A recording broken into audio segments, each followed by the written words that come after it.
Russian Foreign Minister Sergey Lavrov and Ukrainian Foreign Minister Dmytry Kuleba held 1.5-hour talks on Thursday in Antalya, Turkey. Negotiations mediated by Ankara are the first high-level contacts between the two sides since the escalations. Before this meeting, officials from Kyiv and Moscow had held several thousands of discussions in Belarus, but the meeting in the southern city of Antalya marked the first time Russia sent a minister for discussions on the crisis. After the meeting, Ukraine's foreign minister said he discussed a 24-hour ceasefire with his Russian counterpart, but no progress was made since. As he put it, Moscow's representative defended the invasion and said it was going as planned. Dmytry Kuleba added he secured no promise from Russia's Sergey Lavrov to halt firing so that aid could reach civilians, including the main humanitarian priority, evacuating hundreds of thousands of people trapped in the besieged port city of Mariupol. Lavrov, meanwhile, said Russia wants to continue talks with Ukraine and President Vladimir Putin would not refuse a meeting with his Ukrainian counterpart Volodymyr Zelensky to discuss quote-unquote specific issues.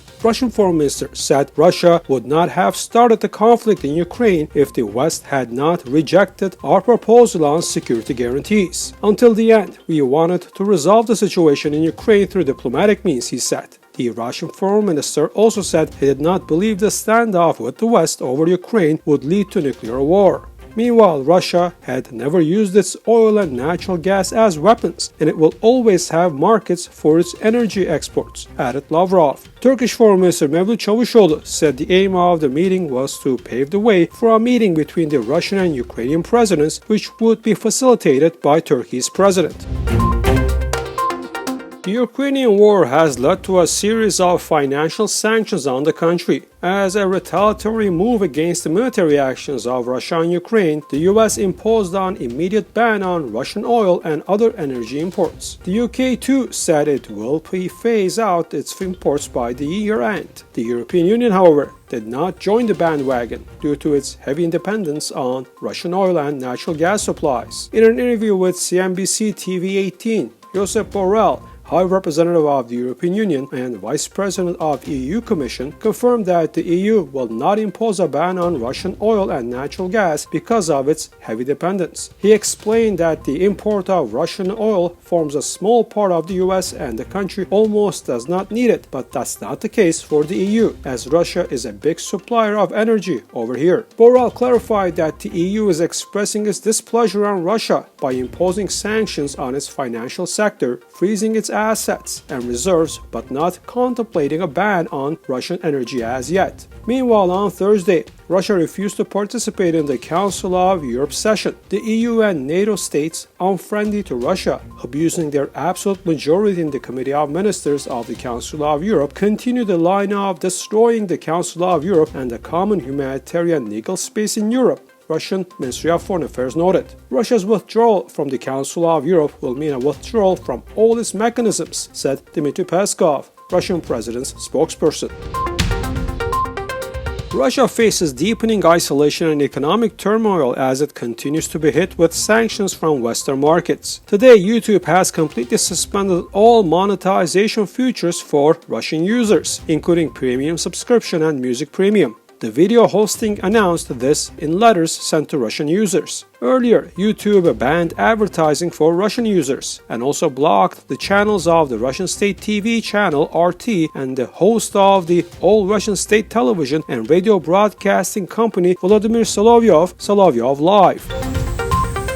Azerbaijan continues violating the ceasefire in Nagorno-Karabakh, Artsakh. For several days now, they opened fire and shelled the village of Khramort in Artsakh. The Artsakh police reported that Khramort village resident Suren Baldasaryan was wounded in the back while doing agricultural work in the yard of their house as a result of a shot fired from a grenade launcher by the Azerbaijani side. The mine that was launched exploded in the yard of their house. Baldasaryan was immediately taken to a medical facility. His injury is not life-threatening. The moment of the shelling of the village of Khramort in Artsakh by the Azerbaijani armed forces was caught on video camera during the shooting of a report. Armenian Prime Minister Pashinyan reflected on the situation, noting that they are working with the authorities of Karabakh and international partners to normalize the situation. In recent days, we have a certain tension in the situation, especially in Artsakh, which is emphasized also by the disruption of the pipeline supplying natural gas to Artsakh, he said, referring to a cut of gas supplies in the capital of Stepanakert. Natural gas supply has been disrupted since Tuesday in Artsakh. According to Artsakh capital Stepanakert authorities, the pipeline, which originates in Armenia, was damaged near Azerbaijani military positions in the Shushi region.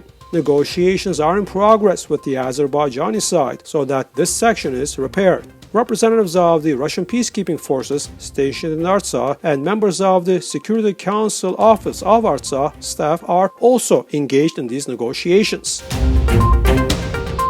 Armenian Prime Minister Pashinyan had an informal meeting in Paris with President of the European Council, Charles Michel. The interlocutors discussed various issues on the agenda of Armenia-European Union cooperation. The situation around Nagorno-Karabakh, Artsakh, was also touched upon. The Prime Minister presented the current situation in Artsakh and on the Armenian-Azerbaijani border, and considered unacceptable the continuing provocative actions by Azerbaijan in recent days. The parties exchanged views also on the processes taking place in the international arena. Pashinyan's working visit to France concluded.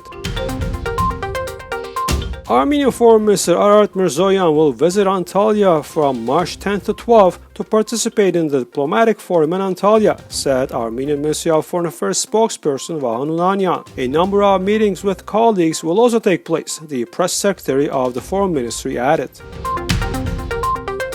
The European Parliament held Thursday debates on the destruction of cultural heritage in Nagorno-Karabakh, Artsakh. The draft resolution expresses deep concern about the narrative spread by Azerbaijan in which Armenian cultural heritage sites are presented as having Albanian origin and Armenian monuments are renamed as Caucasian Albanian. The creation of a new working group in Azerbaijan, which is tasked with erasing inscriptions from religious and historical monuments in the part of Nagorno-Karabakh under its control, is condemned as an unlawful plunder of the cultural heritage of neighboring peoples in order to deprive them of their historical memory. This decision violates the spirit of the judgments of the International Court of Justice of December 7, 2021, the document says. The document also expresses concern over the renewed clashes on the Armenian-Azerbaijani border, which resulted in human casualties, and calls on the parties to refrain from the use of force and continue the recently launched political dialogue. The US dollar's exchange rate against the Armenian dram comprised 516.01 drams for $1 in Armenia on Thursday. This is up by 3.60 drams from Wednesday. The exchange rate for €1 was 569.42 drams, up by 7.97 drams, while the rate of 1 Russian ruble made up 4.37 drams, up by 0.03 drams in the country.